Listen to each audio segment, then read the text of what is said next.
Good morning and welcome to the Foggy Dew. This is Colin. Well, gang, I hope everybody emerged from their nuclear bunkers and is feeling a little bit better about this situation. Just unbelievable. I'm going to get to Iran in a minute. I wanted to go ahead and start the show off. I had this local story in Missouri that was giving me PTSD, and I wanted to make note of it. So the story about Missouri is from Festus, Missouri. Well, what happened in Festus, Missouri? Festus was a proposed site for a data center. So this data company approaches Festus, Missouri, and this company proposes a $6 billion data center to be built in Festus. The proposal worked its way through the red tape slowly. This is how it always works with local governance. It goes through one committee to another committee to another committee. So slowly this proposal for a $6 billion, this massive data center, slowly this proposal is winding itself through meetings that absolutely nobody attends locally. Which again, I just mentioned, this is very typical of local politics, and it's typical anywhere. It's not just Festus, Missouri. Nobody attends these little one-off meetings. Look at like a special election in any district anywhere. People vote for presidents, they vote for senators. They never worry about this little ticky-tack stuff in local elections, local meetings. And of course, this whole thing, it's a $6 billion data center. So there's environmental questions, there's sewage questions, there's permit questions, there's tax questions, housing questions. Well, all these questions go through every committee that nobody attends, and this whole thing culminated at the end of March in public outcry. Well, what happened? The proposal inches forward. It becomes more and more real. Passes committee, passes committee, passes committee. Finally, then it becomes obvious to the Festus citizen that it's going to happen. And nobody, absolutely nobody in the city of Festus wants this. Nobody. But now it's like on the doorstep of getting passed. So what happened is that the final way to stop it was through a Festus City Council vote. Well, that final, again, it's fake, it doesn't exist, and all of a sudden we're at a point now where it's like it's very, very real. Well, you basically have the whole town show up to this Festus City Council vote, super well attended, and it's very obvious at that point that nobody, meaning the citizenry of Festus, wants this thing. Nobody had ever asked a question in any of the government meetings, the city council meetings, the committee meetings. Nobody had ever asked, hey, do the citizens want this? So obviously when it comes down to the final barrier, which is the city council vote, the people show up and say, absolutely not, we do not want this. It's very obvious to anybody with a functioning brain that the citizens of Festus were outraged by this proposal. But it's like anything in life. Money talks, and the last hurdle is this vote. The vote ends up being 6-2 to approve the data center right in the face of the citizenry.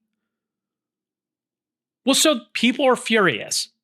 What the citizens wants yet again is being denied by local government or federal government. So I said it was in March. That 6-2 city council vote occurred March 30th. Well, guess what? Earlier this week, just a couple weeks later in April, another vote occurs. This vote is for elections for the same city council seats of the people that voted for this data center that nobody wanted. Every single incumbent that voted for the data center was voted out. All of them. 100% of the people that voted for the data center were nuked. Every single person that voted yes was voted out. Obviously, they weren't listening to the citizenry. There was a voter that was asked about this. This is a quote from the voter. I thought it was so interesting. Quote, I think that when the people in leadership are not listening, it shows that democracy is a solution to them ignoring their constituents. Well said. Well said. Democracy is a solution. Vote them out. But I guess this is the problem. This entire situation gave me PTSD from my COVID experience. Because I can tell you what's going to happen. COVID was what? 6 years ago, 4 years ago? In a few years, when this data center is built and people are driving by it every day, the anger is going to fade. because it's done. It's already built. The die is cast. When the thing is built, the anger fades, apathy will return to the people of Festus. It's just, I mentioned COVID. In COVID, people saw school boards, city councils. They went to these board meetings and realized that they're not dealing with honest brokers. They went to school boards and realized they weren't dealing with honest brokers. They were dealing with people that were complete incompetents or insane liberals. The people that infest these school boards, the city councils, are, to be frank, very silly people. They're not serious business people. And really, it's not insane liberals. It's just very unintelligent people, Republican, Democrat, conservative, liberal, whatever you want to call it. You have a bunch of people running local government that don't really care about the citizenry. They're not really concerned about what's right for the town. They're concerned about their little power trip. But this is who runs governments. This is who runs school boards. Because I can promise you this, if you're a normal, well-acclimated, smart person, you're not engaged in day-to-day governance. You're not in going to the school board. Especially if you belong to like a private school or something like that, you just assume that the people that you're dealing with at the school board are on the level, intelligent, forthright people. So again, my point is that it's not normal, smart people that run businesses that are doing day-to-day governance. It's the leech class. And that could be either stripe politically. And again, I found this out. I send my kids to a private school. Imagine my shock when I walk in and I realize that my school board is infested. I had never attended a school board meeting before COVID. I just always had this society, and obviously they're always asking, hey, school board meeting at Wednesday at 5 o'clock, whatever. You don't go to it. You know why? Because you're closing a deal. You're taking care of other things that you need to take care of. You're working on your house. You're taking your car into the shop, whatever you might be doing. You're just assuming that the experts are controlling it. So again, I never attended a school board meeting before COVID because I guess I thought everybody was on the same page. And then when I walked in my first school board meeting, I realized that not a single person that was in the room should ever be involved in leadership at any level, anywhere, at any time. And the people that shouldn't be involved in leadership anywhere, any place, any time, especially in COVID, actually had real power. And it's no different than what happened in Festus. These people from Festus just assume that these are just normal people in the Festus City Council, and then they go in and realize it's just a bunch of incompetents. It's a bunch of incompetents that have real power. Well, the chain of logic then becomes obvious. Outrage ensues. Everybody that's an incumbent is voted out. Everybody now that's on the city council for Festus is going to be a conservative. Probably a person that runs a business, somebody that's smart, well-rounded, whatever it is. And again, I can look at COVID. What happened is everybody walked in and realized that the school board was just a bunch of silly people. And then what happened is all of them got voted out. So the school board post-COVID was what? Largely conservative. Incumbents voted out. Well, I can tell you this, where are we at 5 or 6 years later from the school board meetings? Well, all the conservatives' terms are over with, and guess what? All of the conservatives went back to work. The crisis is averted. So the minute the good people leave, what happens is the leeches come back in. All of the leeches went back onto the school boards, and that's the same thing that's going to happen with the city council in Festus.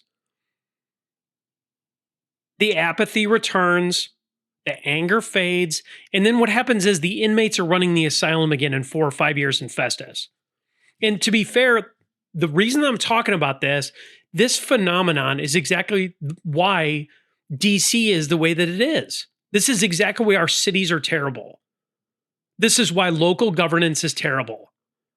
Our best people are out being productive. They're running businesses. They own things. They have other interests. They're engaged elsewhere. And they shouldn't be, but that's just the way it is. And what happens is when the people that are productive, their gaze is elsewhere, All the crap fills the void. And to be fair, look at any stripe. This isn't a Republican or Democrat commentary. Look at Donald Trump. Look at Biden. Look at Kamala. Look at any Republican or Democrat primary at the state or the federal level. It's all the same thing. These are our best. I went back and looked at it because this is the last time the Democrats had a primary for a national election. This was the 2016 Democrat field.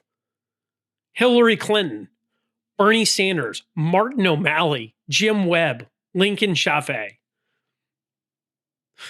What? That's the best we got? Those are the best stewards of liberalism in the Democrat Party that we have out of 300-something million people? Here's the Republican field. Trump. And to be fair, in 2016, Trump was like a bolt out of the blue. And even when he was in the primary stage, I thought he was the best candidate. Donald Trump, Ted Cruz, Ben Carson. I mean, come on. Ted Cruz. Ted Cruz literally, like, if you go back 10 years ago, was like considered a thought leader in the Republican Party. Now he's just looked at as like some clown show rhino. You know who else was on that stage? Jeb Bush. We need another Bush in politics like we need a hole in our head. I mean, you had HW and W. Both of those guys were clowns. But that's the Republican field. So out of the whatever, 12 people I mentioned or whatever, those are the best people that we can come up with in a field of 300 million people? Jeb Bush, Ted Cruz, Hillary, and Bernie? Look, man, people don't get into politics anymore, and it's really a shame. I was actually approached at one point to go run against the local Congress, but not local, like the national congressperson for my district. I said no. They were even going to front money for me to do it. I didn't want to do it. You'd have to be insane to do that. You think I want to go spend the next, 4 or 5 years arguing with AOC on the MSNBCs of the world? You'd be looking for the closest window to throw yourself out of. But I guess my point with this is that it doesn't matter if it's state, local, school boards, whatever it is. Our best people are not in these positions. Our best don't run. It's the same as Festus, same as the school boards. But I just thought it was so interesting watching this thing, because I saw the outrage a couple of weeks ago. Literally just a couple of weeks ago, these people were so mad. 6-1, the Citizen didn't get what they wanted. And then what happens 2 weeks later? All those bums got voted out. And good luck to the people of Festus moving forward. But again, the die is cast. And I guess it's just like people say. I mean, the cost of freedom is eternal vigilance. And unfortunately, we let our eyes off the ball. And that's our own fault. So anyway, I'll be watching it. So switching gears, I had this quick story I want to tell about old Comrade Kathy Hochul in New York State. I had talked, I guess it was like a week ago or so, I had talked about Kathy Hochul lamenting about Capitol fleeing New York. Kathy Hochul seemed bewildered that people would flee. She seemed bewildered that people would flee high taxes and terrible crime. She even wanted New York expats who fled the state to come back and give money for her social programs. The exact quote, she wanted people to come back to support, quote, generous social programs. So if you want to attract capital back and you were a serious person, what exactly would you do? If you really wanted capital back and you were a serious person, you probably would do things, I don't know, that had anything to do in a realm of common sense. If Kathy Hochul really wanted to get people back into the state of New York, you'd probably think about things like lowering taxes, deregulation, lowering the crime rate. Well, I think we all know that Comrade Kathy Hochul is not a very serious person. Kathy Hochul has some other plans. Kathy Hochul, I saw this the other day and I laughed out loud. Kathy Hochul is now in talks. She's talking about this right now to cut an enormous pork deal, a pork deal with the unions. And you might be asking, what union is she speaking with? It would be the New York State Teachers Union. So she's having this conversation with the New York Teachers Union, and you might be asking yourself, what is the massive pork deal that old Comrade Kathy is talking about? Retirement age in the union, the teachers union, is now 62 years old. So if you're a teacher in New York, in the union, your retirement age is 62. Today, a teacher contributes 4.5% earnings into the plan. A 4.5% contribution to retire at the ripe old age of 62. Sounds reasonable. What's Kathy Hochul's idea? She's a serious person. Well, Kathy Hochul is throwing the union a very juicy bone. Super juicy. The new proposed retirement age by Kathy Hochul is going to 55 years. So you're moving it from 62 years in retirement down to 55. So what you were doing then is you were adding on 7 years of extra retirement benefits. So you're lowering it from 62 to 55. So if you lower the age and add another 7 years of benefits in, then you would obviously need a higher contribution rate, correct? Because how else are you going to fund the extra 7 years of retirement benefits? You need a higher contribution rate, right? Wrong. Kathy Hochul wants to reduce the contribution rate. So right now it's 4.5%. Her proposed rate is 3.5%. In layman's terms, what that means is that less money will be going into the fund. So you'll have less money going into the fund, but 7 years more benefit provided to enrollees. The math ain't mathin'. This proposed deal would be helped along by New York State taxpayers. New York State taxpayers are being asked to fund the plan gap. The cost to the taxpayer? $1.5 billion. That's Kathy Hochul's idea. Kathy Hochul wants to take $1.5 billion out of the taxpayer's pocket in a union sweetheart pork bill, $1.5 billion of your hard-earned money to close the gap of this ridiculous deal that she's trying to cut. That's how she plans to make up the extra 7 years. So they get to retire earlier, they have less to contribute, they have the same amount of benefits because you, the taxpayer, are going to make up the stopgap. That's great. Come to New York. Come for the murder, stay for the theft. And she wonders why people are fleeing this. They're not just fleeing it, they're sprinting away. If you got to get out as a governor and beg capital to stay, and then turn around a week later and stroke pork union deals, you're out of your mind. Begging capital to stay and then ripping pork union deals is my absolute favorite. That is logic 101 for a person like Comrade Kathy Hochul. Keep it up, Kath. Keep it up. Keep it up. Thanks for the laughs. I really appreciated it. I'll be watching her very closely. So I talked about at the beginning of the show about hiding in your fallout shelter this week. I guess I just wanted to put out a quick thought on Iran and what's going on there. There's a lot of moving pieces here. But I guess where I'll start is I mentioned in last episode, this is organized chaos by Donald Trump. That's my takeaway from this. I'm not mad at Trump. I'm not angry at Trump. I don't care. I'm just observing it. Donald Trump is the master of public manipulation, of media manipulation. I mean, if you just look at the last few days, the sequence of events from his Easter morning F-bombs to his, quote, civilization will die post, it's organized chaos. There are really people, and this is really the thing that frightens me, is that there are people standing around me that really believe that this man is going to nuke Iran. I was talking to a buddy of mine that said there was a poll that went on in the office. 50% of the people in the office thought that Trump was going to nuke Iran. 50%. 50% of people thought he was going to nuke Iran. Nuke Iran during Masters Week.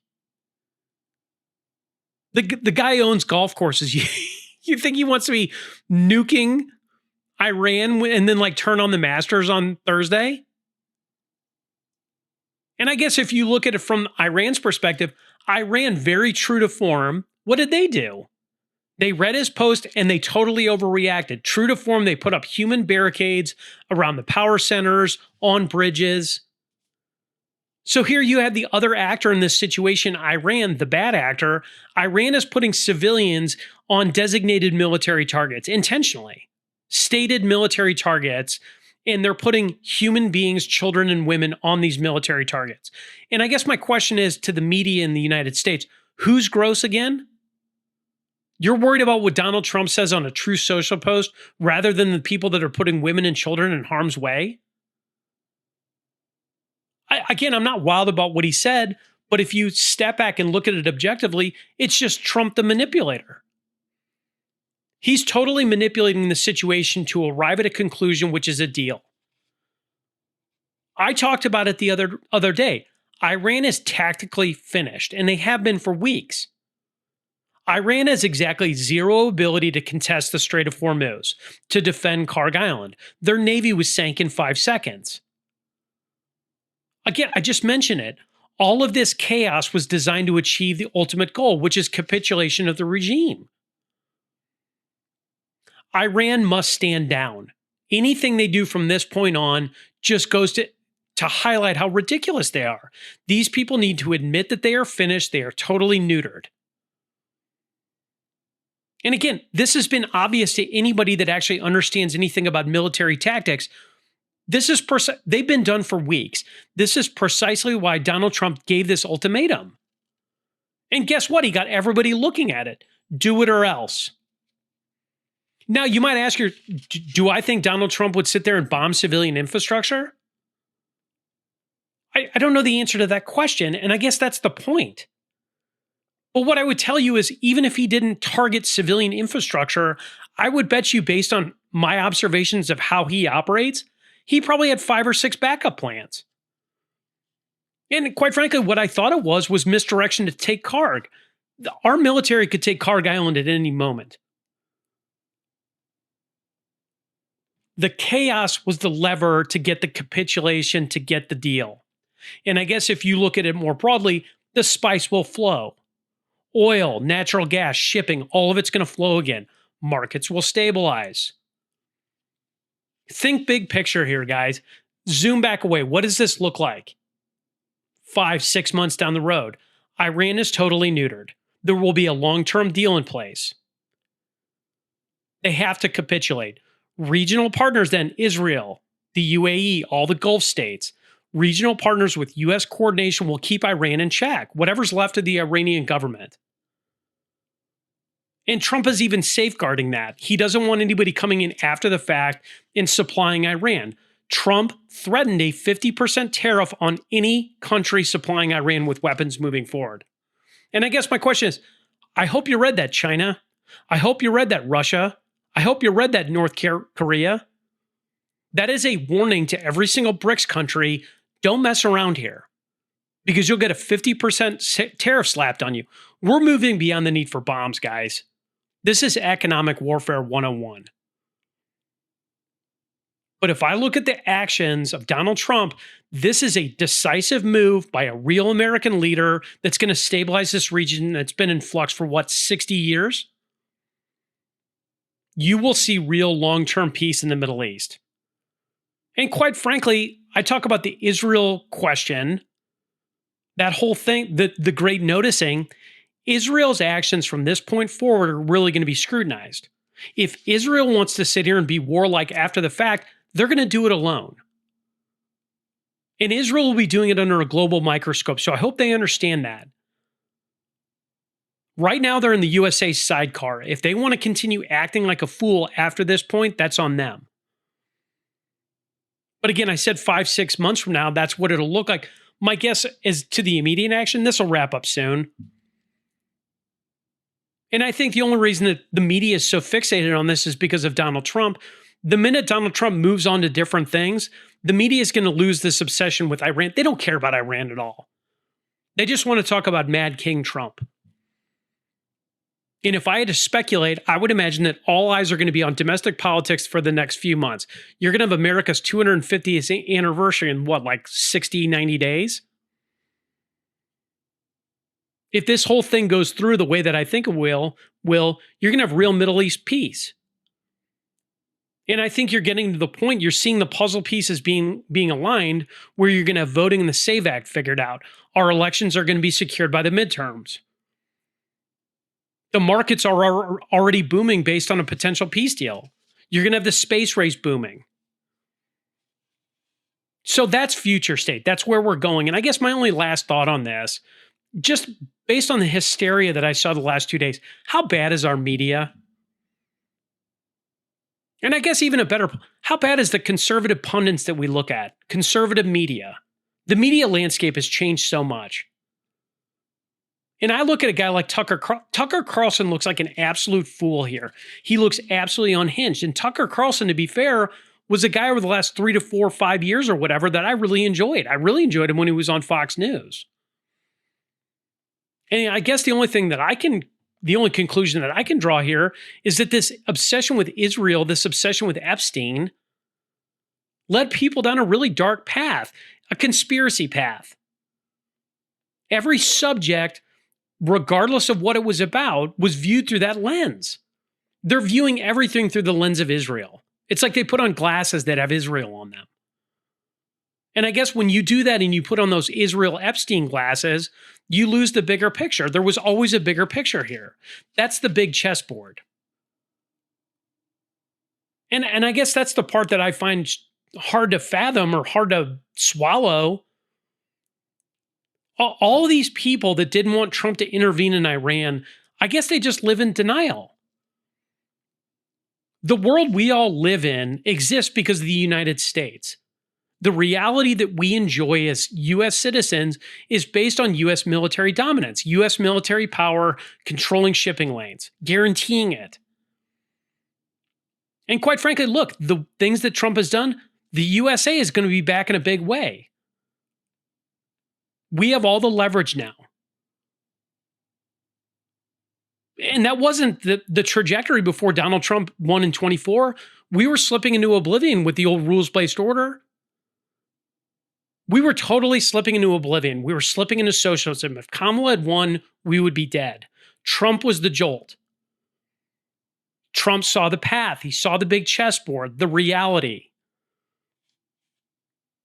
And I guess my question to anybody that thinks that way, like, oh, this is Israel, we should be isolationists, we just focus on what we need to do, that's great. I don't disagree. I would love to just sit here and think about the United States all day long and what we need to do with Gen Z, the myriad of problems that we deal with domestically. But I guess you can't ignore that question because, meaning you can't sit there and go, I just want to block out the outside world. That's fine. You want to focus on domestic politics. But I guess my secondary question would be, do you really want China and Iran running Hormuz? A well-armed Iran supported by China?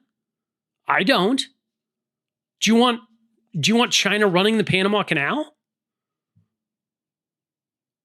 Because if that's what you want, if you want to just focus on domestic politics, ignore what goes on in the rest of the world, then you are a U.S. citizen that's willingly wanted to forfeit the reality for a near-term goal. Thinking that the U.S. can just retreat denies the big chessboard. It denies reality. You have to stabilize the big chessboard, and that means kicking China out of Latin America, kicking China out of the Panama Canal, making sure that Iran doesn't have missiles pointed all across the Strait of Hormuz. You have to make sure that the big chessboard is stabilized before you start working on domestic issues. You have to work on those things in parallel, which is exactly what Trump has been doing.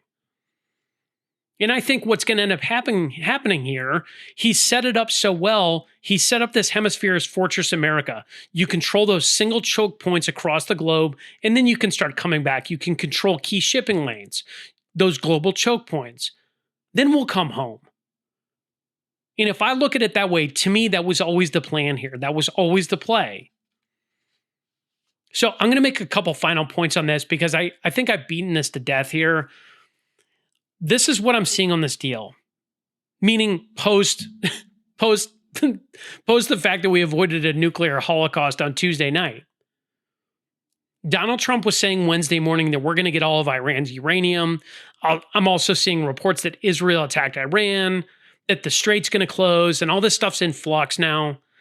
That's all fog of war stuff. That Iran and the US are working on a deal, and I'm sure that they'll figure it out. It's going to take a couple weeks to figure that out. The dust is going to settle. But again, if I look at all this stuff, what did they say? 4 to 6 weeks? That's about where we've been at. Doesn't look to me like we're going to have boots on the ground. That should be a huge win for everybody. We're not going to boots on the ground, and oh, by the way, we're going to control the Strait of Hormuz, and we might have long-term peace. I mean, congratulations, Donald Trump. I don't know how you could view it any other way. Anyway, I'm glad we didn't get obliterated by nukes the other night. I think that's great. And look, again, I think we just pray for peace. Let's just pray for this all to resolve. And I guess we'll all be watching it. So, switching gears, I had an interesting story that I think about a lot. And that story is about a guy named James Bond Stockdale. Now, Stockdale was born in Illinois in 1923, and he graduated from the Naval Academy in 1947. Well, shortly after he graduated, he went to flight school. And this guy worked a variety of posts over the next decade, but he was always in aviation. Well, you can imagine graduating in 1947, World War II's over, Korea. Well, Stockdale ended up finding himself in Vietnam in 1964. Well, in 1964, Stockdale was on the USS Maddox. What was the USS Maddox? Well, the Maddox was a U.S. destroyer in the Gulf of Tonkin. Well, the Maddox had been attacked by 3 Vietnamese torpedo boats. These Vietnamese boats had attacked the Maddox and fled. Well, Stockdale had pursued them. He pursued them, but he ended up losing them. Well, that next night after that occurred was the Gulf of Tonkin incident, which you might have heard of in a history book. Because the Gulf of Tonkin, again, this is why it's in your history books, the Gulf of Tonkin incident was used as a casus belli for Vietnam, a reason for war. It was a fake engagement. Phantom Vietnamese cruisers allegedly attacked the USS Maddox. Well, that fake attack led President Lyndon Johnson to bomb North Vietnam. So Stockdale was involved in this whole thing with the Gulf of Tonkin incident directly. Well, moving beyond that, a year later, James Bond Stockdale is still flying in Vietnam. Well, on September 9th, 1965, Stockdale was hit as he was flying over North Vietnam. He was forced to eject from his Skyhawk. Well, he ejects from his Skyhawk and he was caught. So here's Stockton, he's caught. He was caught by the North Vietnamese and he spent the next 7.5 years as a POW. 7.5 years as a POW this man spent.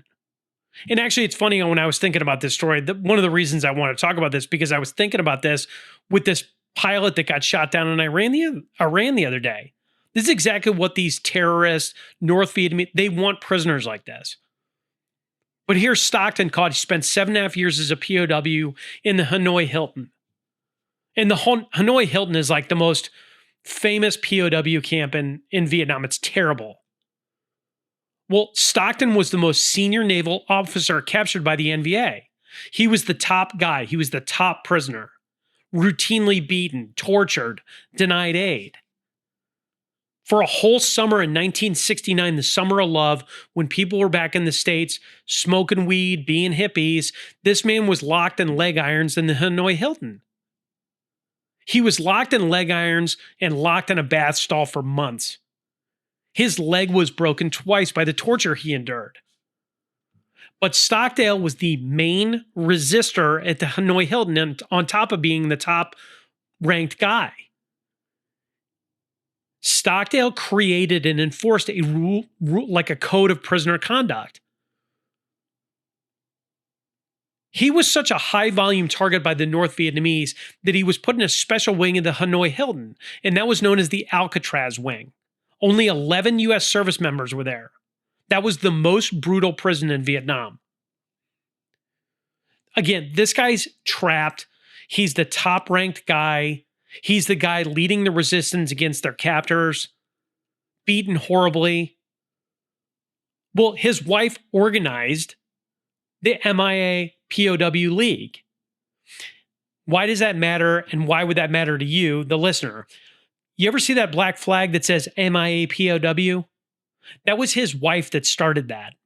So James Bond Stockdale's wife is the one that created that whole organization with the Black Flags MIA POW that you see on it. His wife did that. Stockdale was finally released in 1973. Now, after his release, he could barely stand upright. He could barely walk. But it's interesting because he never gave up, even after all this torture he endured. In 1979, he became the president of the Citadel. And he went into politics after that. Again, never gave up. He actually worked in the Reagan administration in the 80s. And it's interesting because you might remember James Bond Stockdale better as Ross Perot's VP candidate. Ross Perot ran for president in 1992 with Stockdale as his VP. Stockdale debated Dan Quayle and Al Gore in the VP debates. Now, obviously Ross Perot, I loved Ross Perot and I loved Stockdale back then. But obviously they didn't win. So Stockdale continued serving America in different ways, but he ended up passing away in 2005. Now, just a couple brief points on his life, which was so interesting. He had won a Medal of Honor for his time in the Hanoi Hilton. He won it for organizing resistance against his captors. And I wrote this story about him because, quite frankly, I read about it the other day about Iran. This guy was totally brilliant. Stockdale was totally brilliant. He was actually a philosopher and he was a Stoic.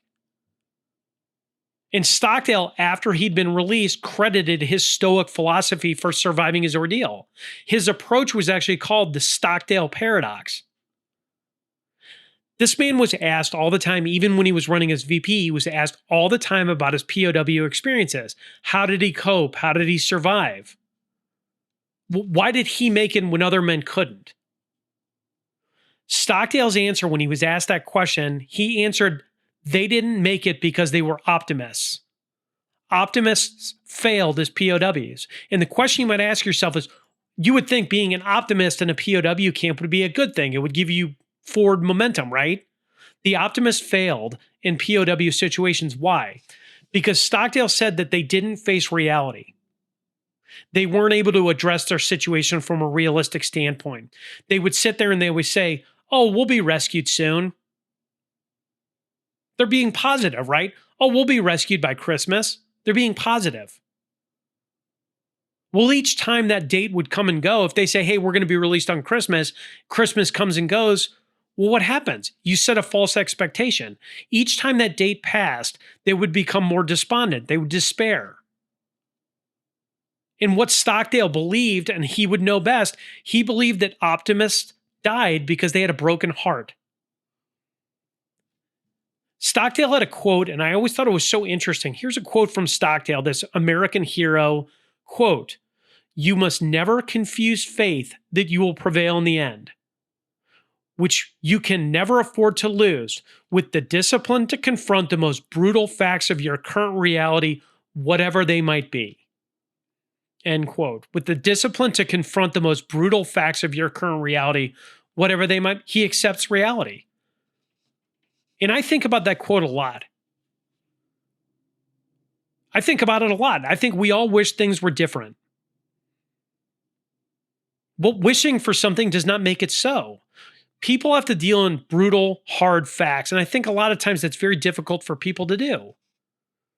Because I look at it like myself, I wish we could go back to the idyllic 80s, 90s, aughts.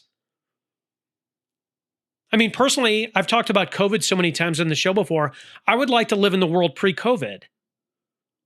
Before everything went upside down and I kind of looked under the rock and saw the spiders.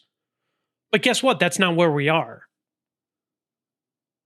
I chose to accept this reality and realize that the challenges that we're all faced with, these are also great opportunities. It's like starting the Foggy Dew. There are great opportunities out there for all of us. And it's just, I look at it that way, like I'm excited for the future when I look at these types of things because I've accepted the reality that we're never going back to the world before COVID. And I guess, is all this stuff scary? And it's like thinking about nukes in Iran. Is all of this scary? Of course it is. Is life moving forward going to be challenging? Yes, of course it is. But I guess the point is, you look at a guy like Stockdale that got beaten for 7.5 years. We're going to make it. We're going to keep working. We're going to keep fighting. And I guess thank you, Admiral Stockdale, for giving us that idea of what good looks like. That's a real hero. That's a real patriot. Thank you for your service, sir. 7.5 years in Hanoi Hilton. Can you even imagine? Okay, guys, remember, I'm going to be out of the studio next week.